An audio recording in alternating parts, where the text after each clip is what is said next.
Well, as you can see, today was kind of a little bit of a productive day. Got the bearing replaced on the mill, milled up a couple of chunks of cedar, got a little bit of boardage made for some of the things I want to do.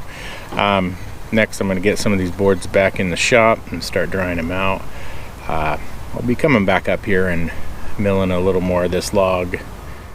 Well, that's today's milling video, and it was kind of short and sweet, but the weather didn't really cooperate with flying the drone. Setting up cameras took a while.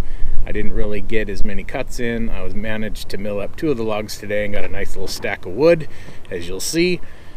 But I'm going to get this wood home and dry it in the shop, and maybe we can figure out what we're doing with it. And at this point, I'm just piling wood up because you never can have enough wood if you're a woodworker. So I hope you enjoyed my video. Don't forget to like and subscribe. And I honestly look forward to people's comments. If you have a comment, as long as they're positive comments, leave one. I'm quick to answer anything.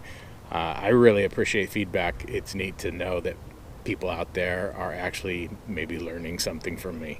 So please like and subscribe. Support my channel.